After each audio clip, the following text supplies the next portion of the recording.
Ang laki naman ng butas, boy. Lay back and ride to from the old school. Lay back and ride to like you.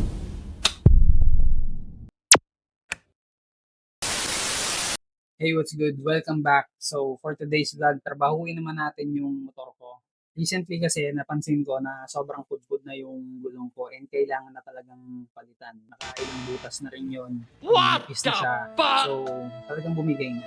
Ang kasabay nun, tinignan ko na rin kung pwede nang palitan yung brake kasi nararamdaman ko pag nagbre-brake ako, malalim siya. So, sinabay ko na yan sa pag-check syempre.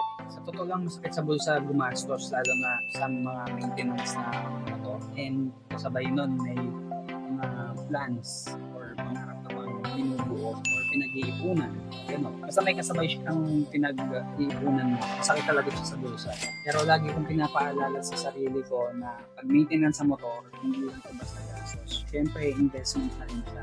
Investment siya kasi para maiwasan mo yung gastos or aksidente. Kasi pag na-aksidente ka, mas malaking gastos yun. Makakaiwas ka talaga sa disgrasya kung ma-maintain mo yung motor mo. Kaya nakikita ko siya as investment. So today, ipapakita ko sa inyo yung proseso kung paano ko tinanggal yung gulong mula sa pagtanggal ng exhaust or yung pipe, swing arm, yung brake shoe, yung pag-install ng gulong. Pero hindi ako nag-install nun. Pina-install ko. And papakita ko rin yung paano ko binalik yung mga pyesa ko syempre pagkatapos natin ma-install yung gulong. So, kung hinihintay natin, and o nga pala, disclaimer, hindi ako professional na mekaniko. Syempre may lead lang tayo mag-DIY kaya simulan na natin. So, dito sa part na to, kakadating lang ng in-order ko na gulong online. Kaya kung curious ka kung saan ko siya binili, lalagay ko na lang yung link sa description para hindi ka mahirapan kung maghahanap ka kung saan bibili. So, yun na nga. Inaanrap ko na siya. And yung itsura niya parang donut. Kaya hindi ako na-disappoint nung dumating siya sa personal. Itong part na to, tinatanggal ko na yung kasama niyang libre. Kapag bumili ka pala ng ganitong gulong online, may libre na siyang sealant and stainless na pito. Ito siya. Kaya tara, baklasan time na. Ilatag na natin yung karton kasi mamaya magdudungis na tayo. So unang step ay tanggalin ng exhaust pipe or tambucho. Kasi kapag hindi natin tinanggal yung exhaust or tambucho, mahihirapan tayong matanggal yung gulong. Buti na lang straightforward lang yung proseso basta may tamang tools ka. At habang ginagawa ko to, sinusubukan ko ring i-film hanggat kaya para ma-document ko yung buong journey. Hindi lang yung successful na parts, kundi pati na rin yung learning process. Ito nga pala yung Y-wrench. Yan yung gamit ko para matanggal yung dalawang nuts na nakakabit sa tambucho. Dito naman gumamit ako ng T-wrench para mabaklas yung bolts dito sa gilid. Kung mapapansin nyo, maingat ko siya binabaklas kasi bawat accessory na nilalagay ko, halos ako yung nagkakabit at nagtatanggal. Para sa akin kasi fulfilling na ikaw yung mismong gumagawa. So tanggal na yung exhaust. Dito, tinatanggal ko naman yung swing arm gamit yung cross wrench na pang sasakyan para pang stopper kasi ang gagamitin natin pang tanggal sa malaking nut sa gilid yung 24mm na ratchet. So natanggal na natin yung malaking nut para sa swing arm. Kaya yung swing arm naman yung next natin tanggalin.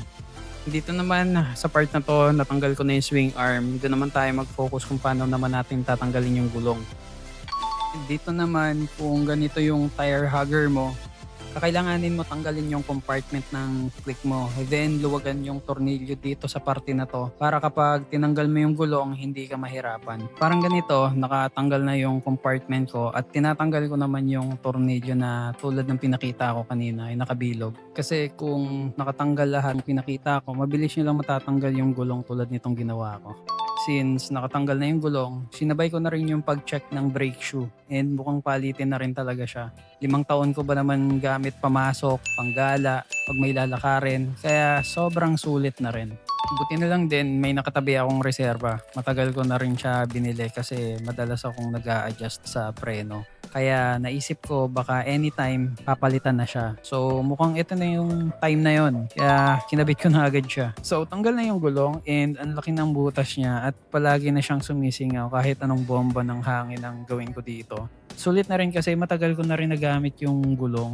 Dahil tanggal na yung gulong natin and wala naman akong equipment, Minaigi ko na lang na ipa-install sa vulcanizing shop yung parte na to syempre. Para hindi na rin magasgasan yung mags natin.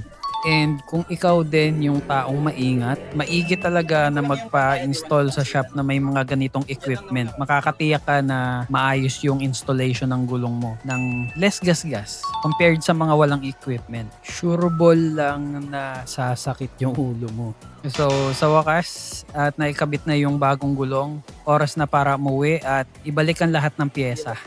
And ito yung isa sa pinaka-satisfying na parte ng proseso kapag nakikita mo ng nakakabit yung bagong gulong. Parang sulit lahat ng effort.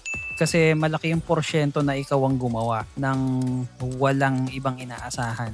So, habang ginagawa ko to, na-realize ko na hindi talaga dapat natatapos yung pag-aaral. Whether content creation, vlog, o motorcycle maintenance, bawat bagong skill ay may dagdag value sa araw-araw. Habang mas marami kang solusyon sa problema, maganda yon kasi nagiging capable ka sa mga bagay-bagay. At yon ang isang bagay na hindi kailanman maagaw sa'yo. Kaya kung nagustuhan mo tong video na to at umabot ka hanggang dito sa dulo, subscriber ka man o hindi, nagpapasalamat pa rin ako na pinanood mo hanggang dito. Maraming salamat sa support and see you sa aking next video.